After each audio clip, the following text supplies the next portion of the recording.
Maintenant qu'on a rempli le formulaire principal de certificat de sélection, on va passer à l'autonomie financière. Donc là, vous allez voir, c'est assez rapide. C'est le contrat d'autonomie financière ici, 0522. Encore une fois, je vous conseille de le télécharger et de l'ouvrir en PDF. Et c'est ce formulaire 05220F. Assurez-vous d'avoir la dernière version, donc novembre 2023.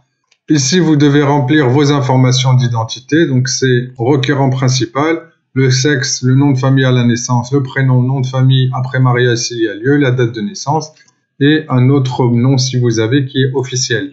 Si c'est pas officiel, ne le mettez pas, ça va juste créer de la confusion. Ici, vous mettez votre adresse de domicile, votre téléphone et votre adresse courriel. Assurez-vous de mettre une adresse courriel que vous vérifiez régulièrement. Ici, vous mettez votre état matrimonial actuel. Si vous avez un conjoint, vous remplissez ces informations ici.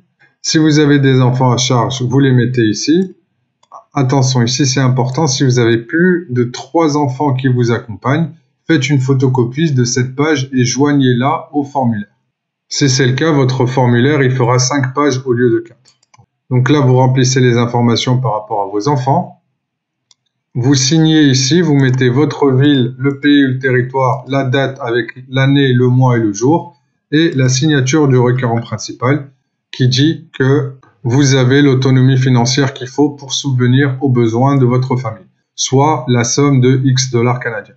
Ici, vous devez inscrire la somme que vous avez calculée selon le barème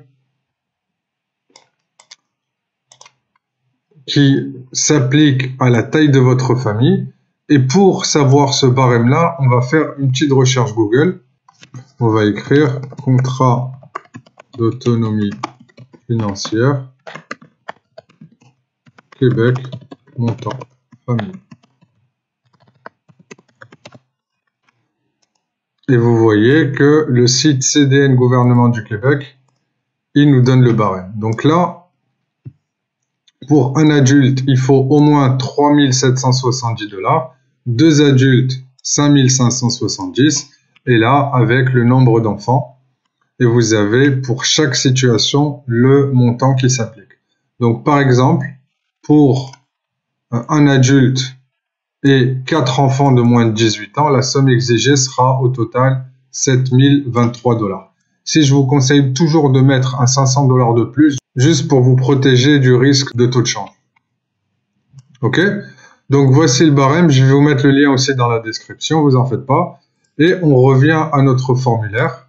Donc une fois que vous avez le montant ici, vous mettez quelques centaines de dollars de plus, vous signez et vous imprimez ce formulaire-là. Il va falloir l'ajouter à votre demande et l'envoyer à l'adresse du MIFI qui est listée ici.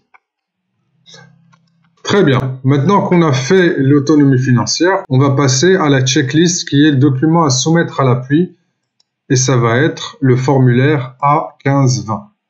Donc vous voyez ici le formulaire A1520. Encore une fois, vous le téléchargez et vous l'ouvrez en PDF. Ça va venir lister tous les documents que vous devez joindre à votre demande. Donc vous voyez ici, vous avez documents à soumettre à l'appui de la demande de certificat de sélection du Québec. Et vous devez remplir pour chaque cas, donc là l'identité, le nom de famille, c'est le requérant principal, encore une fois, qui doit remplir ces informations. Est-ce qu'une conjoint ou conjoint vous accompagne? Oui, non. Est-ce qu'il y a des enfants à charge? Combien? Vous répondez. Et là, attention, n'envoyez pas de documents originaux. Donc tous les documents que vous allez envoyer, ça doit être des copies. Vous n'avez pas à faire des copies conformes, notariées, etc., à moins que ça soit explicitement demandé. Ok, on commence.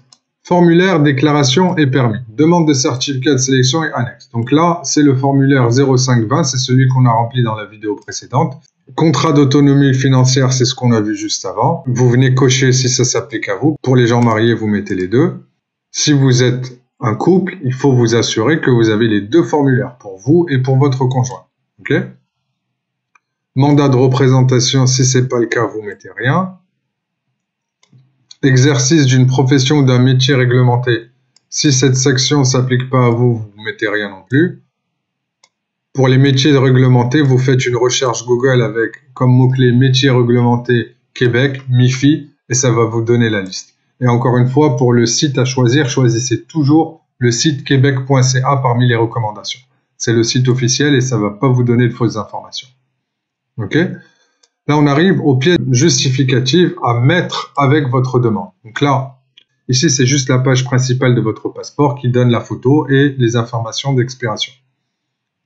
Acte ou certificat de naissance pour vous et pour votre conjointe, acte ou certificat de mariage pour les gens mariés, ou sinon acte ou certificat de jugement de divorce pour les gens qui sont divorcés, ou acte ou certificat de décès pour les veufs et les veuves. Ok? On arrive à la section 10. Là, vous devez mettre au moins 2 preuves attestant de votre statut de conjoint ou conjointe de fait. Si vous êtes en conjoint de fait, donc vous devez prouver que vous vivez ensemble dans une relation conjugale. Et là, vous voyez, par exemple, les preuves sont les hypothèques ou contrats de location d'un logement, relevé de compte bancaire commun, donc avec vos 2 noms sur le compte, et facture de service public, électricité, gaz, téléphone ou service internet. Là, vous devez mettre pour le requérant principal, étant donné qu'il y aura les 2 noms, pas la peine de mettre l'épouse, c'est pour ça qu'il y a écrit sans objet. Ici, vous devez mettre le statut de résident temporaire dans un pays autre que celui dans lequel vous êtes résident permanent. Donc, par exemple, si vous êtes un étudiant étranger dans un autre pays, vous devez le mettre ici. Permis ou titre de séjour d'une durée cumulative de validité d'au moins 1 an, délivré par les autorités du pays ou territoire. Par exemple, en France, ça sera les titres de séjour, etc. Si ça ne s'applique pas à vous, vous passez à la question 12. Ici, on parle du statut de résident temporaire dans un autre pays que celui dans lequel vous êtes résident permanent. Donc là, c'est encore une fois, si vous êtes étudiant étranger ou étudiant étrangère, vous devez mettre l'attestation d'inscription au programme d'études ainsi qu'une lettre de l'établissement. Si vous avez des enfants à charge, vous les mettez aussi avec la page du passeport valide et l'acte ou certificat de naissance de chaque enfant. Donc là, si vous avez 6 enfants, il va falloir faire ça 6 fois. Je parle aux familles africaines spécifiquement. Ensuite, ici, si vous êtes accompagné d'un enfant qui a moins de 18 ans et vous êtes parent seul, vous remplissez cette information-là, sinon vous passez à la suite. Ici, on parle d'enfants adoptés, ici, on parle d'enfants à charge de plus de 22 ans. Ici, vous devez mettre les photos et vous voyez que vous devez coller les photos à l'endroit indiqué dans la demande de certificat de sélection travailleur qualifié, comme on l'a vu dans la vidéo précédente. Ok. Ici, vous devez mettre les diplômes. Donc, pour la partie études de formation, c'est tous vos diplômes reconnus par l'État, pour vous et pour le requérant et pour l'époux accompagnant. Pareil, tous les relevés de notes, sauf pour le diplôme d'études secondaires. Et ici, vous devez remplir les informations de votre expérience professionnelle. Donc là, vous voyez que pour chaque emploi déclaré, vous devez mettre un certificat de travail qui atteste de la durée de l'emploi, du nombre d'heures travaillées, des postes que vous avez occupés, une brève description des tâches, les coordonnées de l'employeur, y compris le numéro de téléphone et la signature de la personne qui a écrit l'attestation.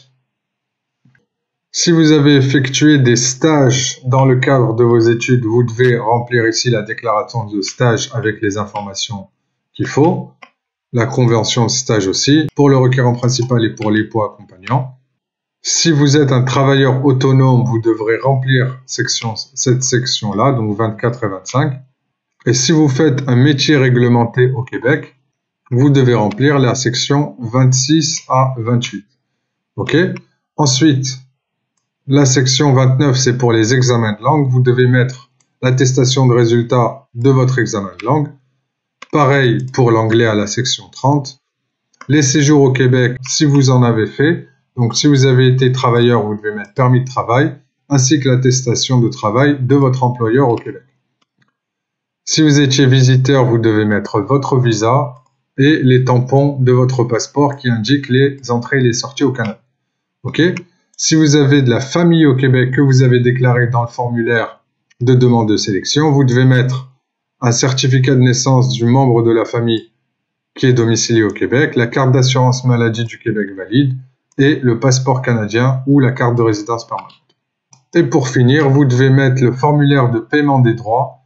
Vous voyez ici que si vous ne l'avez pas, vous pouvez cliquer pour le télécharger, payer les frais de votre demande. Vous allez voir ici en fin de page, on va vous donner le paiement par carte de crédit. Et ce formulaire-là, vous devez le télécharger et le remplir. et cochez la section qui s'applique à vous.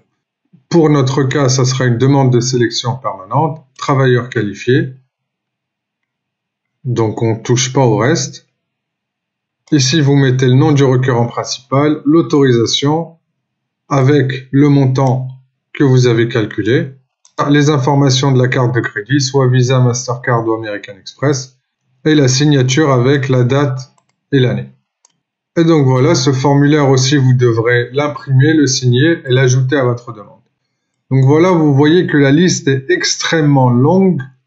C'est pour ça que je dis toujours aux gens de passer par l'entrée express parce que c'est beaucoup plus simple, ça coûte moins cher et c'est plus rapide.